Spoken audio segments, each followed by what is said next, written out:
Although the Reverend Martin Luther King Jr. was probably the most honored and respected black in American history, he was not without his enemies.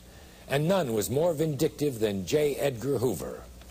Hoover saw King as a threat to the established social order, and thus a threat to Hoover himself. Even so, the vehemence of Hoover's attacks on King seemed somewhat out of proportion. Out of proportion or not, correspondent Thayer Walker has discovered that Hoover's assault on King is perhaps the most outrageous chapter of all in the secret files. Thayer? There's no doubt about it at all, Mike. Hoover pulled out all the stops in his efforts to get King. At the time, Hoover's boss was Attorney General Robert Kennedy, and Hoover kept telling Kennedy that King's movement was infiltrated by communists. Finally, in September of 1963, Kennedy agreed to strictly limited wiretaps on King's activities. 3 taps were approved, 1 on King's Atlanta home, 1 on his office there, and 1 on his New York headquarters. That shred of legality was all Hoover needed. Disregarding Kennedy's limitations, Hoover soon had 14 more taps on King, and he was making plans to infiltrate King's movement with the few black agents the Bureau now had. He was also planning to use illegal break-ins to get even more compromising information. After Time magazine named King Man of the Year in 1962, an infuriated Hoover redoubled his efforts to smear and discredit him. These efforts took the form of an all-out surveillance of King and his movements from the secret files. Martin Luther King Jr. is to be in San Francisco from May 28 to May 31, 1964. It was indicated that King and his party would probably stay at the Sheraton Palace Hotel. Electronic coverage should be afforded King during this current visit. In FBI jargon, electronic coverage simply means bugging. It was not an isolated incident. Almost everywhere King traveled, the FBI followed with its electronic eyes and ears. Shamelessly using the prestige of the Bureau, agents intimidated hotel officials in city after city to set King up in pre-bugged accommodations. This file shows how it was done. We learned that Martin Luther King is in Detroit at the Statler Hotel with an associate. They have rooms 1270 and 1272. Our agents are secure in room 1274. What was Hoover trying to hear in those bugged hotel rooms? Basically, he was convinced King was having sexual relations with women when he traveled. And information like that would be excellent grist for Hoover's blatant blackmail mill. David Garrow, Pulitzer Prize-winning author of the civil rights history, Bearing the Cross. And I think it's important to really emphasize that the degree of this hotel room recording that the FBI directed against King reached far beyond anything that really anyone has been subjected to in American history with regard to government surveillance of people's private lives.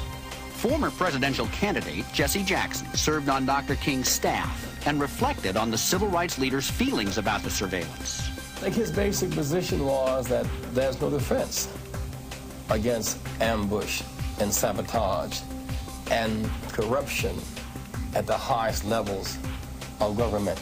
He never succumbed to the lifestyle that fear creates. We are going to say to this nation and this world, we ain't going to let nobody turn us around. He became intent upon leaking his sexual intelligence on King to the press in hopes that the news stories it generated might ruin King. But no reputable journalist printed Hoover's material. One of those approached was columnist Jack Anderson. The transcripts and reports of some of these incidents were made available to me and were made available, I'm told, to other news people. In my own case, I didn't publish them.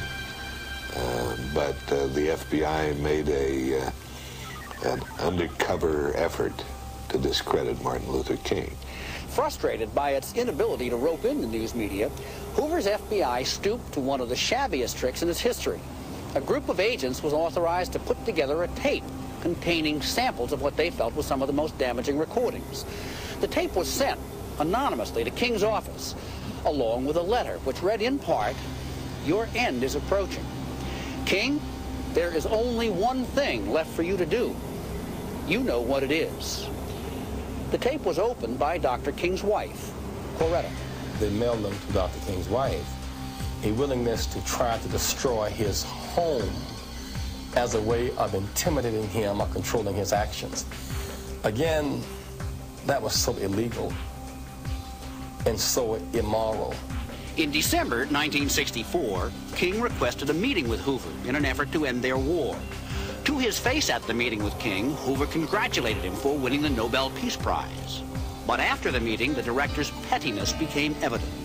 He later boasted to friends, "I never addressed him as Reverend or Doctor." By that time, Lyndon Johnson had become president, and he issued an executive order prohibiting wiretaps for any reason except national security. But Hoover kept right on bugging.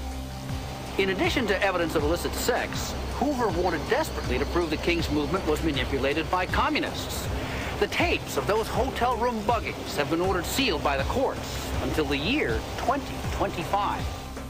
But we have been able to unearth the transcripts of certain FBI wiretaps on phone calls between King and a top advisor, New York lawyer Stanley Levison.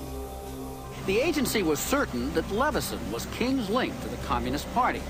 But in all the transcripts, we found no reference to communism whatsoever. And even after his assassination in 1968, Hoover continued his effort to smear King. It involved Jack Anderson. And they gave me the name of a dentist in Los Angeles whose wife they claimed Martin Luther King had been squiring. And they told me that the evidence indicated that this dentist had killed Martin Luther King in revenge. Oh, the wife knew Martin Luther King. The wife may even have been friendly with Martin Luther King. But the story was a fabrication. And they tried to plant that story. The way Hoover got Bobby Kennedy to approve those King wiretaps is a classic example of how he used his secret files for blackmail. When Bobby first balked, Hoover threatened to make public an explosive affair between Jack Kennedy and a suspected Nazi spy. Bobby quickly agreed to the bugging. 8 presidents, starting with Calvin Coolidge and ending with Richard Nixon, were Hoover's nominal bosses. Unlike other federal officials, Hoover operated inside a web of secrecy. Any president was shown only what Hoover wanted him to see. While even Hoover didn't dare to blackmail prominent political leaders as blatantly as he did Martin Luther King, he subtly let them know that there was damaging material in his files.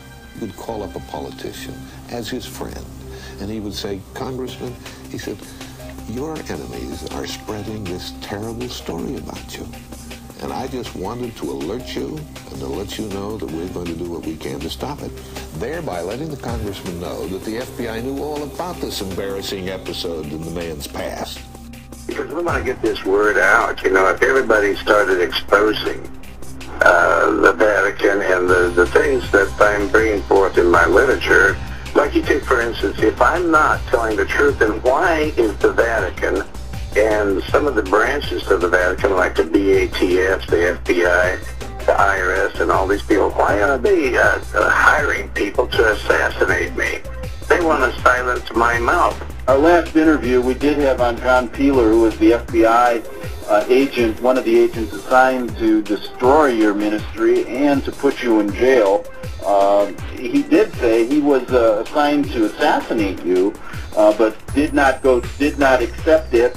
He then leaves the FBI and comes forward with this story, and he told it to me almost a year ago, and it was just amazing after looking you up and talking with you what they've tried to do. You did spend 4 years in federal prison on an income tax charge that was trumped up, according to John Peeler also.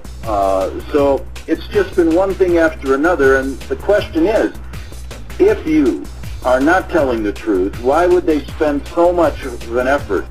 Why even that effort that they've spent has been verified by an FBI agent who has since apologized to you? Unless what you're saying is leading to the truth, Pastor Alamo, and why are they so frightened of this? President Reagan recognizes the power of the papacy and that 25% of the American populace is Roman Catholic in votes.